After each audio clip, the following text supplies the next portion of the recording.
Vamos a proseguir. Y la tercera intervención que nosotros vamos a ver, ¿no es cierto?, con respecto a los tejidos duros, es la osteopixis, osteostixis. Esto principalmente va a consistir en generar perforaciones, ¿no es cierto?, en este caso, en un hueso largo, para poder, ¿no es cierto?, reactivar lo que es la cicatrización frente a fracturas por estrés, por ejemplo, o efectivamente, ¿no es cierto?, aumentar lo que es la zona de composición de ese vector, de ese eje de fuerza que se está descomponiendo, por ejemplo, en la superficie dorsal de un hueso largo, específicamente en el caso de un finasanguis, por ejemplo, la superficie dorsal, ¿no es cierto?, o dorso lateral, en mayor porcentaje de los terceros metacarpianos, ¿no es cierto? Pero también nos va a ayudar, ¿no es cierto?, un procedimiento que se puede mezclar para producir lo que es la artrodesis. En este caso, sí, dentro de las articulaciones que se puede realizar artrodesis, la interfalángica proximal, por ejemplo, donde hay una exposición de los huesos. Y me va a servir, por ejemplo, artrodesis. Entienden el concepto, ¿no es cierto?, que es artrodesis o bien fijación de una articulación. Para eso muchas veces, ¿no es cierto?, vamos a tener que desarticular la articulación, valga la redundancia, ¿no es cierto? Si yo, por ejemplo, voy a hacer una artrodesis de la interfalángica proximal, no se va a mover más esa articulación, ¿no es cierto? Independiente que yo pueda producir una osteosíntesis, ¿no es cierto?, puedo poner una placa y unos tornillos para fijar esa articulación. Dentro del proceso, ¿no es cierto?, yo voy a tener que desarticularla y la voy a exponer. Y ahí puedo utilizar, por ejemplo, antes de realizar mis perforaciones, para que se pegue, agarro una pureta, así de agresivo. Toda la superficie articular, de una, la otra. Toda la superficie articular de la otra. Después, ¿no es cierto?, me queda expuesto lo que es el hueso subcondral. Agarro mi taladro, le pongo una broca de 3,2 milímetros.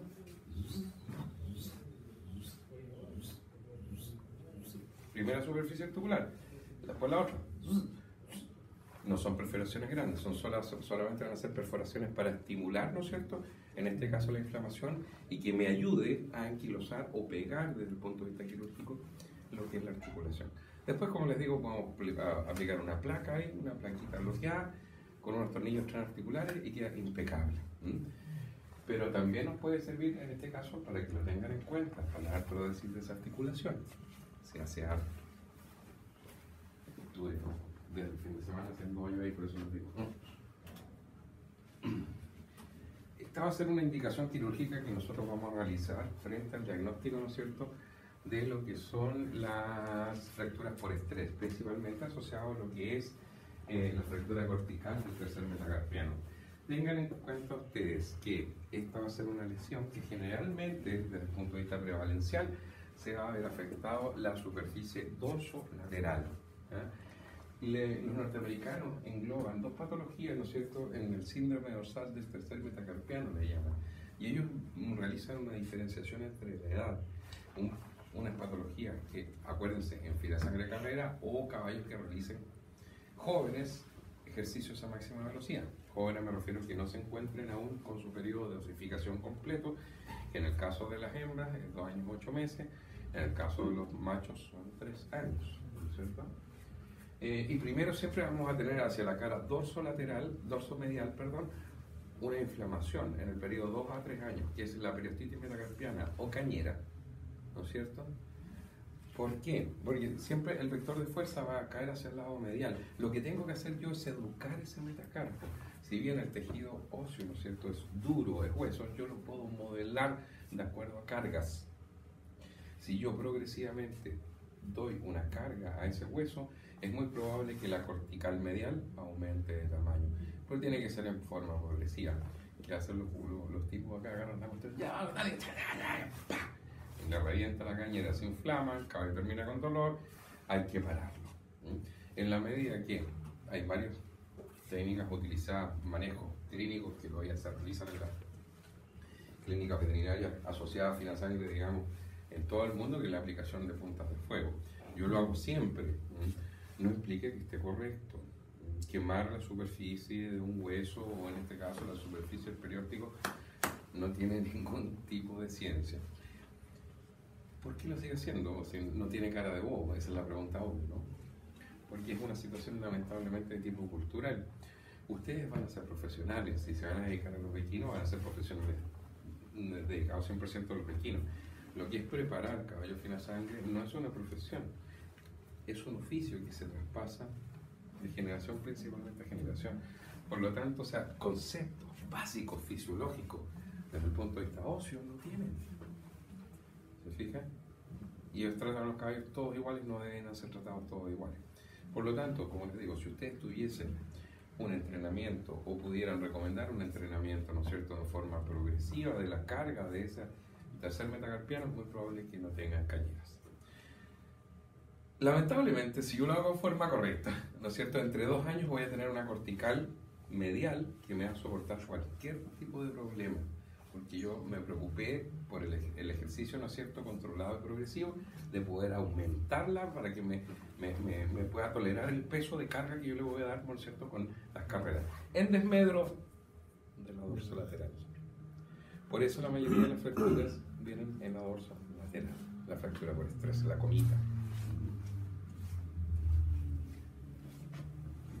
Es una técnica, perdón, bastante fácil de ubicar el sitio y de realizar el procedimiento.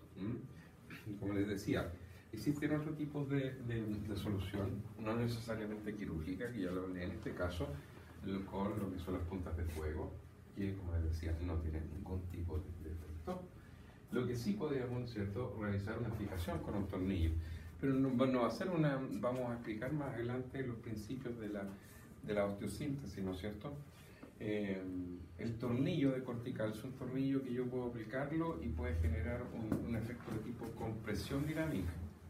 Si yo soy el fragmento, ¿no es cierto?, que de alguna otra manera está fracturado y yo lo quiero fijar al hueso, ¿no es cierto?, voy a perforar el fragmento, después meter el tornillo, lo vamos a explicar más adelante, va a generar esa compresión.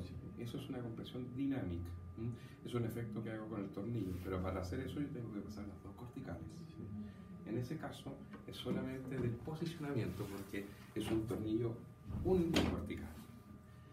Si me preguntan a mí, se describe en los libros, por eso yo se los paso y todo el asunto, nunca lo he hecho. Siempre realizar el procedimiento de osteotixis y no he tenido ningún problema. Es más complejo la técnica, es más cara, porque usted tiene que hacer un implante, ¿no es cierto? Y de todas maneras va a combinar la técnica con osteotixis. Así que, como le digo, yo prefiero de todas maneras este tipo de intervención. Existen otros tipos de terapias que no necesariamente van a solucionar el problema, pero que también se describen.